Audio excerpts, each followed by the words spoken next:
Kitu sihir. Ki Zaid datang ke Sukabumi. Sukabumi ini di mana kara? Oh, parantinya nah berarti. Jampang Surade. Datang di Jampang mah tukang sihir teh Ki Haji imam masjid, masya Allah. Ulah kaget di ditu mah imam masjid ngomongna ramah, nikmat jasa ngomongna. Urang datang ka dinya, Assalamualaikum, Waalaikumsalam. Saya Abdi Zaid di mana? Di Tangerang. Masya Allah, cak jadat sareng saya nyalira bae. Ya Allah, ya Allah, ya Allah, Allah, ya nah, ini sumping ka dieu. Gua abdi gaduh masalah. Oh, beres masalah mah. Langsung diantuk. Oh. Sial jasa juga. Aya naon bos aya naon. Saingan dagang di pabrik teu beres.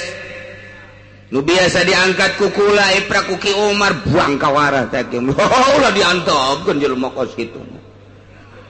Ngalangan teman nu kos kitu mah. Pokona mesrahkeun ka Pak Haji. Sial Sukabumi teh kos kitu.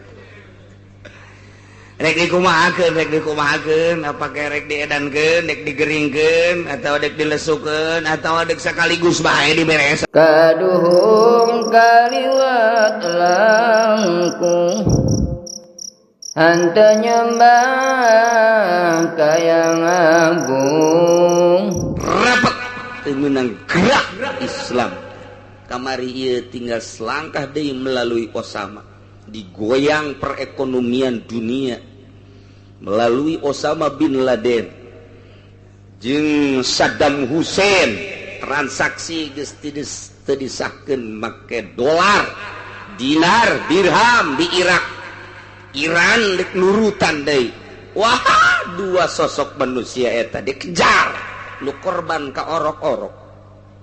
Yahudi teh kos kitu masyaallah lu henteu salah hangus tembak beakeun kabeh sabaraha manusia gadis perjaka nu ditembakan hanya untuk mendapatkan Osama bin Laden jeung Saddam Hussein karena eta terus acak-acakan perekonomian dunia sampai per detik ieu perekonomian Amerika yakni Yahudi can stabil ialah berkat perjuangan Osama bin Laden geus digogoreng ke berbagai negara ai positif jada teh atuh deuk ngagulingkeun Yahudi tinggal salangkah deui geus dikibarkeun bendera Islam di luar negeri Allah encan menghendaki tetap bae Saddam Hussein tumbang kemudian Osama tumbang per detik ieu masih keneh can jelas terus ngadu nu batak negara anu bom negara anu sigat negara anu motifna kabar ka urang macem-macem minyak lah emas lah dan lain sebagainya tapi batur mah berjuang teh geus teu kaharti ku urang tinggal di Indonesia orang cek Gus Dur teh udah nggak usah ngikutin perkembangan Irak botak lu nggak pokoknya mah nggak nyampe kita aja di Indonesia baik waribah orang perjuangan orang anak orang nu main HP baik geus bingung jasa orang waribah lantaran nyana anak orang boga salaki-salakina diantepkeun lantaran nyana pisbukan jeung batu. Aduh ampun salah kira ditinggalkan perjuangan kurang tanah kurang Masya Allah cokot HP-na bantingkan HP-na kabur ti urang deh kumaha coba diantepkeun HP-na salakina jeung anak nu korbannya na happy jeung nu sejen eta keur carita boga salaki teu boga salaki mah Masya Allah walah berita anu dek 2 poe deui ditikakeun dibawa kabur ku cocodot akibat pisbukan jeung batur tinggal ieu bae salaki pisalakieun ieu 2 poe deui aduh tanu mantap cekolot baheula ulah sok cicing di lawang nongtot jodoh eta tah nongtot jodoh ngaranna teh nongkos itu tah 2 poe deui teh jadi geus nongtot ngelepot deui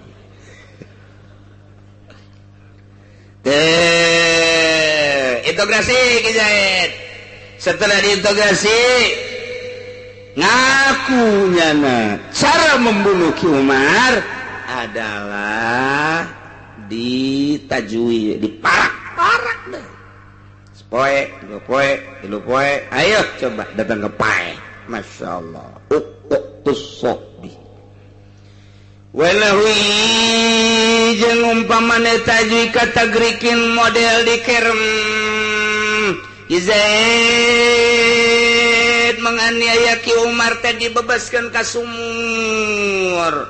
Asal kaluhur dikahandapkeun deui, asal kaluhur dikahandapkeun deui. Ki Umar engke kisos terhadap Ki Zaid seperti eta. Tarikin atawa dibeuleuh. Ki Umar dicekel ku Ki Zaid, tewa, kalian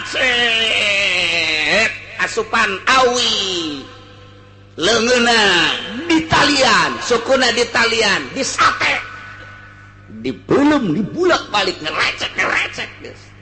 Kebiadaban Ki Zaid. Ki Umar sanggeus sapae kayawan ku ahli warisna, integrasi ngakunyana membunuh Ki Umar, pengakuan pembunuhan anak kumaha cara ngabunuhna ternyata seperti eta. Geus Ki Zaid tak diawian deui. Lah sukuna talian, leungeuna talian, huluna talian, sate deui, bulak-balik sak mah bandeng serang. Beres. Ya Allah, ya Rabbi, Masya Allah. Ilkoin min syahikit atawa Ki Zaid ngabunuh Ki Umar teh ieu dia bawa ka luhur gunung, diajak ke Gunung Karang, di Gunung Karang di talian, kemudian diragakeun guluntung bus. Lakukanlah seperti eta deui. Ya Allah, adil Islam. Kos kitulah hukum Al-Qur'anul Karim mun dilaksanakeun walil qisasi hayatu ya ulil albab.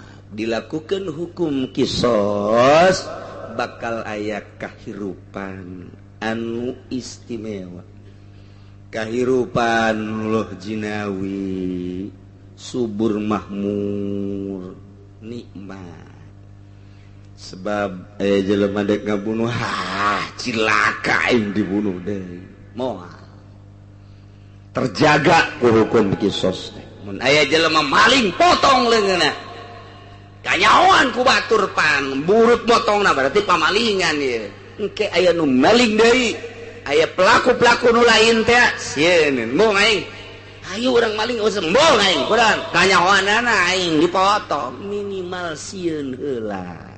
Ulah waka ka Allah, aturan-aturan Allah nabaikeun. Zina ternyata muhson ranjang, asal aya nu zina muhson diranjang, zina muhson diranjang, engkena isieun sieun enggak belah ditun. Sanajan awewe geus tangkarak bae cepet ieu cepet cakeun. Mung aing masih gayawan ku batur di kisos aing. Wah bahaya. Pan kuari mah tuh berbagai kalangan geus mah anak muda geus terkendali.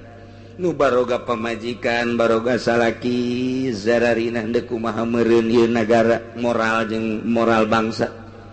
Ieu ka ustad ngalakukeun zina, ustad.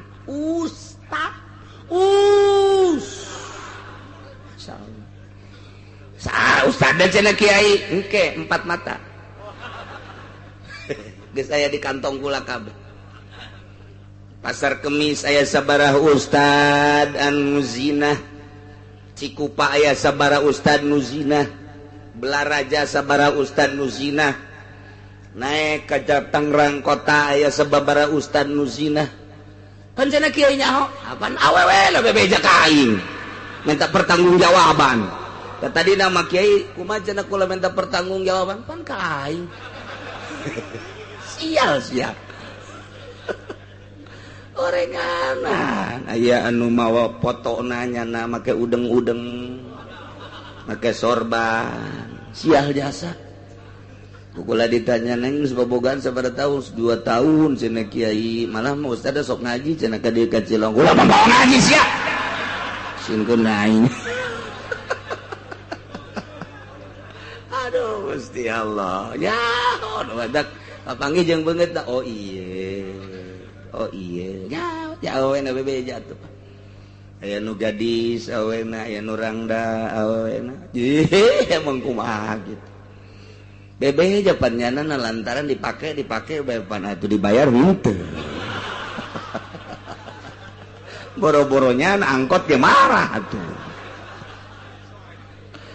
ya Allah ya ieu gede kumaha aduh eta carita dunia ustad atau komo di pemerintah wah carican puguh kiai di pemerintah yo dibawa ke jelmana ka dieu yo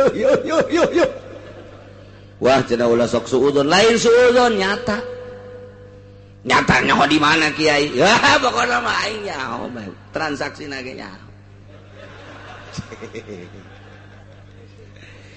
DPR loba jasa di DPR wah ulah sok sungka-sangka ke aing ge nyaho doraka nyawan aing jeung sia mah tapi aing nyaho deui sia adu teu nyaho aing nyaho jasa ih wong kumaha muringkat bulu lamun urang nyaho masyaallah tinggal urang ngadoa bae mudah-mudahan manusia dibalikeun hatena ku Gusti Allah tina bener supaya tambah bener nutup bener supaya bener sangkan nyaho kana jalan ridho Allah subhanahu wa ta'ala hawa nafsu tatekos gitu ya insyaallah inggis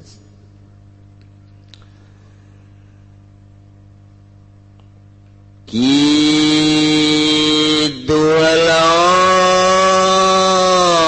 bisihrin atau aku sihir lamun Ki Zaid ngabunuh Ki Umar melalui sihir emang aya ki atuh aya boro-boro urang yang Kangjeng Nabi ge kena sihir Kangjeng Nabi kena sihir kok Kangjeng Nabi bisa kena sihir membuktikan bahwa sihir eta aya di zaman Kangjeng Nabi kena sihir Kangjeng Nabi panas awakna sanggeza panas rada mulutat molotot tepuguh rarasaan Kangjeng Nabi ngomong rada ngaco kaget Siti Aisyah kok Kangjeng jadi kieu akhirna malaikat Jibril turun gancang caritana bae ke dongeng dina Al-Qur'an bakal aya malaikat Jibril ngajelaskeun bahwa anjeun kena guna-guna Muhammad guna-guna sumuun aju kudu kumaha tuh di sumur anu aya bungkusan di dinya aya anu di talian tah ku benang-benang ala eta tuh nu mantep Kangjeng Nabi naga teh kena sihir qul a'udzu birabbin malikin nas ilahin nas min syarril waswasil khannas alladzi yuwaswisu fi sudurin nas minal jinnati wan nas qul a'udzu birabbil falaq min syarri ma khalaq wa min syarri ghasikin idza wa min syarri naffatsati fil 'uqad wa min syarri hasidin idza syarri naffatsati fil 'uqad ayat atuh masyaallah begitu beunang diala dibukaan masukkeun di amal kitu sihir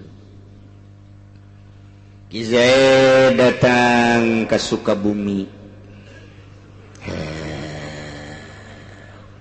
Sukabumi di mana kara oh parantinyana berarti Jampang Surade datang di Jampang mah tukang sihir teh Ki Haji imam masjid Masya Allah ulah kaget di ditu mah imam masjid ngomongna ramah. Nikmat jasa ngomongna. Urang datang ka dinya, Assalamualaikum, Waalaikumsalam. Saya abdi Zaid di mana? Di Tangerang. Masya Allah, cek jadat sareng saya nyalira bae. Ya Allah, ya Allah, ya Allah, Allah. Ya nah, ini sumping ka dieu. Pugu abdi gaduh masalah. Oh, beres lah masalah mah. Langsung diantuk. Sial jasa juga. Aya naon Pak Zaid, aya naon? Saingan dagang di pabrik teu beres. Nu biasa diangkat ku kula Ipra ku Ki Umar buang kawara teh kieu. Ulah diantepkeun jelema kos kitu. Ngahalangan teman nu kos kitu mah. Geus pokona mesrahkeun ka Pak Haji. Sial suka bumi teh kos kitu. Rek dikumahakeun apa kayak rek diedankeun, rek digeringkeun atau rek dilesukeun atau rek sekaligus bae diberesan. Ayo, wah pokona mah eta hargana sabaraha? Wah tuh beda-beda harga mah. Tolol jasa. Cek Pak Haji mah nu kitu mah mending diberesan bae. Geus ulah dingkengkeun deui. Bahasana ge kos kitu pernah suku. Cek Pak Haji mah geus ulah dingkengkeun deui. Lah nu kos kitu mah jangan halangan. Ribet pan urang ge ngahalangan mah ribet. Bahasa Sukabumi eta. Asup bola Pak Haji na ka jero, mawa anak-anakan keluar jeung jarum. Ayo dek dikumahakeun ye. Lah maning diberesan. Ai dibereskeun lah ulah. Tanggung teu diberes. Maning dianggeuskeun nu kos kitu. Di mana ieu pasar kemisna?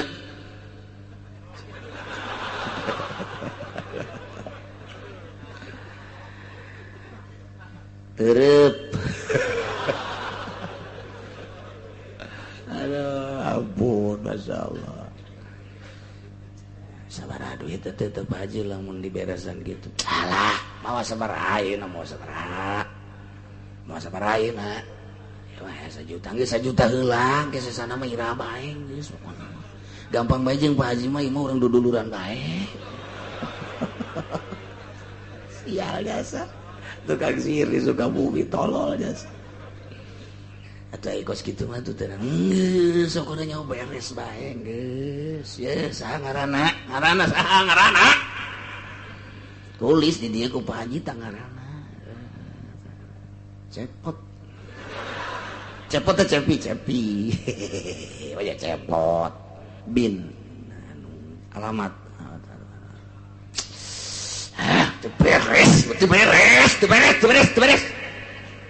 Beres ieu menjelma kos kieu. Ngahalangan ieu. Ih, lain ka ente bae mah kanu sajanji bakal ngahalangan mani diberesan. Geus atulah bunuh bae. Bunuh, ya. Saksian. Jaruman matana. Hiji deui. Terus irungna. Otakna di luhur embun-embunan. Terus ka dieu cat beuk kabeh tuh. Geus geura balik ka ditu. Balik geura ka ditu coba deuleu. Deuleu ka ditu deuleu. Deuleu tah geus ngagoleh. Balik ki Zaid naik ki jang nopang bener liwat kayak macam pikir digulung-gulung. Kunaon eta? Nanya deh tolong tah ki Zaid. Nyaho cenah ngadadak ieu datang kieu bae ji. Ngadadak. Satu turun biasanya na kadinya. Biasa terus ka imah ngarokok. Hae ya. Pemajikan ada datang. Kata si mana? Sulin Jakarta. Itu Cepi di Gugulu. Ji, kunaonnya? Ih, nyaho ngadadak ja. Ngadadak melotot bae, ngadadak melotot. Oh. Geus beres, ditungguan tuh ngecan pae besok poe, 2 poe. Tuh, dibere nomor telepon.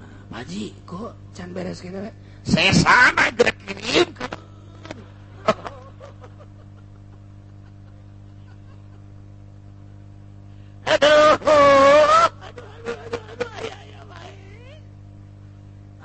Allah nungguan sesa teh. Ampun. Aduh. Begitu dikirimkeun mah sesa nu sabaraha anu gede oge sih. Teh eta mah kan DP mah teh majang DP mah. Ya dikirimkeun bener host. Kos kitu make sihir. Lantaran keluarga Cepi teh aya pengalaman asa teu sawajar bapak teh paeh kieu-kieu teuing. Disebut jantung ja jantung sehat, paru-paru ja paru-paru sehat, darah teu boga darah tinggi, darah rendah teu aya. Kadaharan nu dipantangan bener aya nasib ti Gusti Allah ngandeuk neangan sababna bae ulah sambatkan yaya cek anak ki Cepi teh deuk mun kanyahoan can kanyahoan ulah wa ka dikubur. Aing teh hirup di dunia teh ngajawara. Lain bapak aing bae jawara kaceun teuing kena bau heula memeh kanyahoan pokona ulah wa ka dikubur. Ayeuna mah geus bae heula antepkeun aing deuk berangkat heula. Deuk ka mana Kak? Cek pamajikanna, cak mana deuk ka mana sia? Deuk ka Sukabumi aing. Aduh ka Sukabumi kene wae. Ya kari. Cepat berangkat ke Sukabumi ke Jampang Surade. Ternyata datang ke Pak Haji eta kene.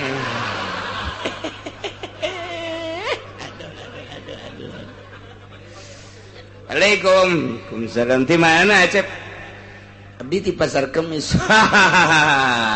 Ya lah. Ente abdi mah ka dieu teh ieu gadung masalah beresan masalah.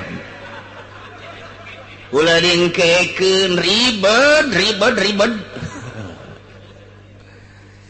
Di dieu tiasan teu ngabunuh bapak. Tuh parantina.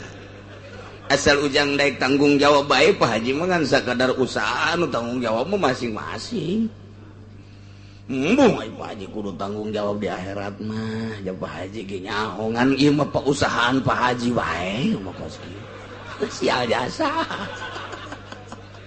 Aya usaha kos kitu tolol.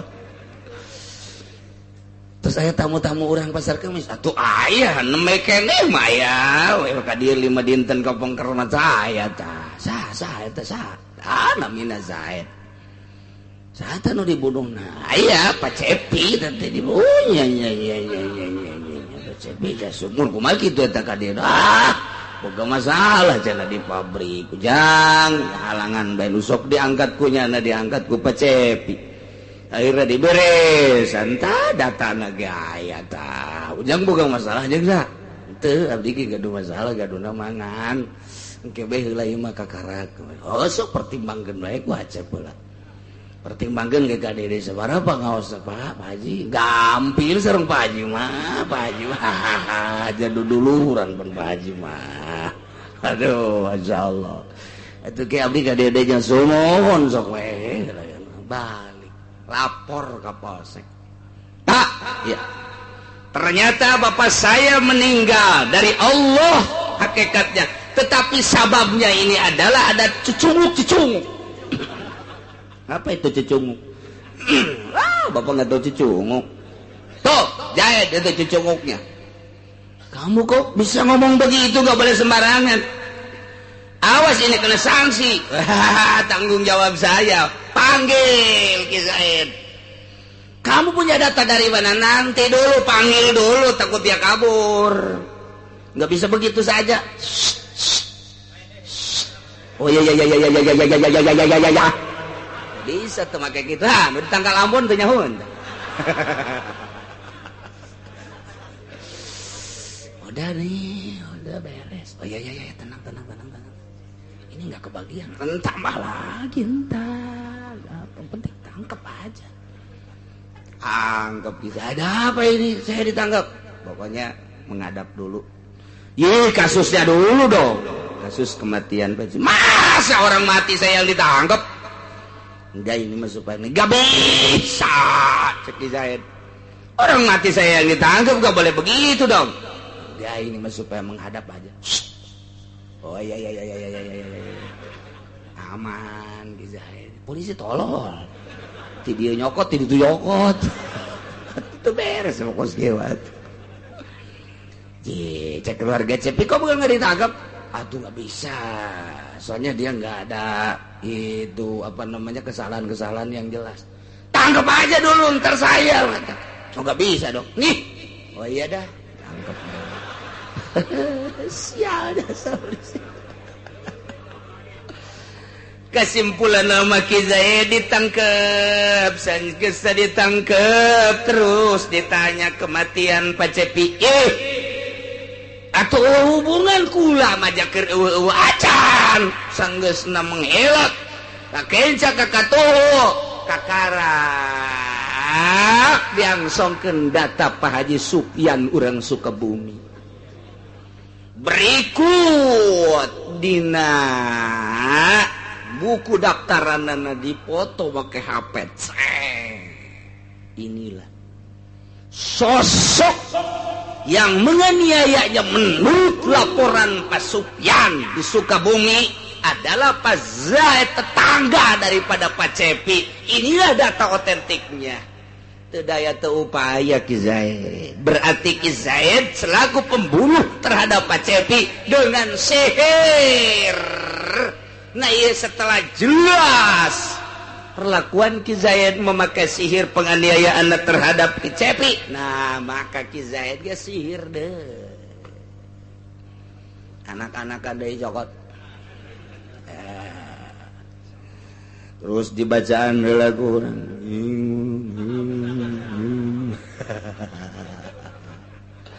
antawadat atas nama Cepi, matana colok. Mata anak-anak kan udah dicolok nama Cepi nama di itu di polsek colok deh teu daya teu beresan kos gitulah sihir Masya Allah karimnya ya Allah ya Rabbi kos gitulah hukum nu berjalan di luhur bumi menurut aturan Al-Qur'anul Karim. Pabi Sepin pedang deui. Wa kadza kitu kedeh model sihir khamrun ku arak. Lamun Ki Zaid ngaloloh Ki Umar make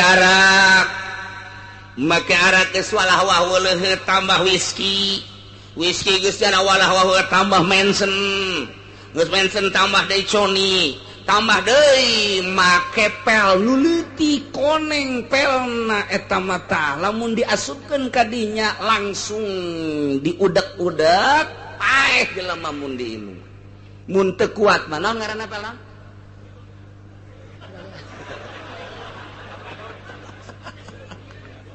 paranti mabok teh kapan aya ekstasi nu kuari mah baheula mah ngaranna teh kitu aya BK baheula mah aya molib baheula mah aya yuriahib baheula mah aya ngaran-ngaran apa kok kieu nyaho atuh Pak cak polisi pengedar bon teu lah ilah bangsa nu kos karar itu dipaksakeun paeh nya ku sebab mabok Zaid perlakukeun deui supaya paeh melalui obat-obat terlarang. Ya Allah ya Rabbinya mahal nyawa teh. Nafs bin nafsi wal ain bil ain. Ieu engke di akhirat bakal diselesaikeun. Nu di dunia can selesai di Rabbul Jalil bakal diselesaikan. Wa nadha'ul mawazinal qist engke di akhirat Gusti Allah bakal nendin mawazin timbangan-timbangan al-qisto anu adil seadil-adil anu di dunia can selesai peradilanana, anu di dunia can selesai persidanganana, anu di dunia can selesai engke bakal diselesaikan ku Gusti Allah. Wa nadha'ul mawazinal qist, nu di dieuna permasalahan can selesai engke dipanggil saurang-saurang ribuan tahun urang bakal nungguan hisaban. Ulah ngeunah-ngeunah bantak urang lamun maot tah hayang ulah boga permasalahan sehingga di akhirat hampang aya bahasa hisabai yasir. Geus teh dihisab. Masyaallah karim. Siha dek nu di dunia boga masalah leletikanana urang boga masalah jeung pamajikan nyandung nu kolot teh diropean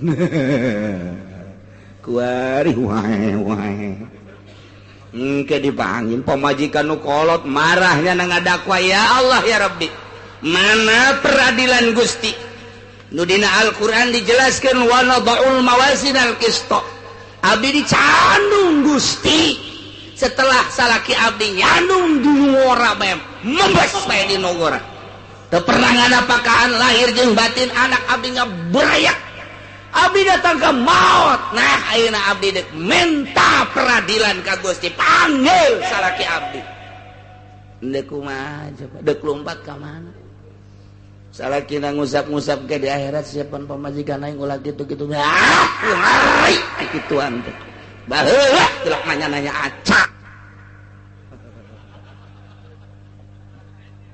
teu bisa geus teu bisa buat sayang-sayangan di akhirat iyalah eta kemudian urang jeung anak teu pernah ngadidik anak teu pernah kemudian anak tergelincir ka neraka cak anak ya Allah ya Rabbi abdi kudu ka neraka keheula Gusti ai kudu ka neraka sosoranganan mah lantaran pan abdi ka neraka teh meureun teu ngarti kana agama nu matak abdi teu ngarti kana agama pan kolot abdi teu pernah masantrenkeun ka abdi sugan ngawurukan Al-Quran sugan masantrenkeun sehingga abdi toto dina agama teh nyaho wudu teh nyaho salat teh nyaho bener lantaran bapa abdi na ngan nyakolakeun bae abdi kudu kasaka neraka sorangan teu bisa tatap kudu jeung bapa abdi rasakeun wa nadha'ul mawazinal qist. Bapak Zia saha? Haji Ahmad. Orang mana sih? Cikupa pasar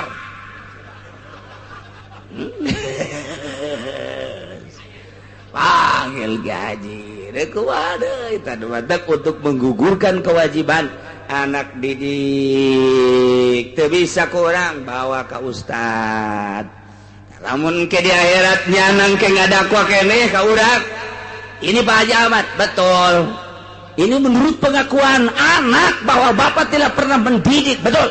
Kalau saya langsung mendidik gak bisa sebab saya juga bodoh. Tetapi kan saya bawa ke ustad dia di pesantrenin sama saya. Cobalah tuh dianya aja bolon.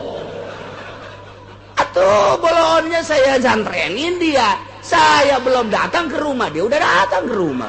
Duluan dia datangnya. Itu kakak aman guys. Gak bisa. Bisa disambut pautkeun malaikat nyana kula-kula tuh dadal geus dibawa ka Cilong ku kula geus dibawa di pasantren geus dipasrahkeun geus kula can balik nyana geus aya di imah mun mah terserah nya kira-kira tuh budak cepet jasa dibawa ku setan meureun. Ya Allah wa kaza khamrun waliwatun gitu kena liwat teh dumling bah bersenggama jeung jelema tapi lain make palawangan hareup make palawangan tukang iyalah model umat Kangjeng Nabi Lut alaihis geus teu hayangeun ka hareupnya mah bosen cek umat Kangjeng Nabi Lut kami mah dibere awewe nu kumaha ge teu hayang kami mah hayang kalalaki dibalikeun tah umat Kangjeng Nabi Lut ku Gusti Allah geus teu hayangan ka palawangan hareup datang ka cek Kangjeng Nabi Lut tah anak kula bae nu awet teu hayang kami mah hayang ge tamu sakitu karasepna kamu malaikat Jibril jeung malaikat Mikail didumling nya teplon bae teh kira-kira waktu itu ya malaikat jadakan sosok malaikat tapi kasep biasa umatnya kebenaran resep kalalaki tete baheula di zaman Kangjeng Nabi Lut engke di akhir zaman umat Kangjeng Nabi Muhammad deh engke aya anu boga laku lampah kos umat Kangjeng Nabi Lut alaihi salam naudzubillah min zalik nah lalaki paksa nonggeng sia teu nonggeng dibunuh sia ku aing nonggeng dipaksa didumling tukangna teh eta modar eta teh si Ki Zaid kudu ditonggengkeun deui tonggengkeun deui bae didumling deui bae terus kena paeh Allah karim kumaha lamun jelema diparak teh dibere dahar teh dibere nginum baheula Zaid waktu maraki Umar 3 poe ka 4 na paeh Kaibrak ieu mah Ki Zaid geus 3 poe ge tahan jasa tubuhna 4 poe can pae bae 5 poe can pae bae ka 6 poe ge can pae bae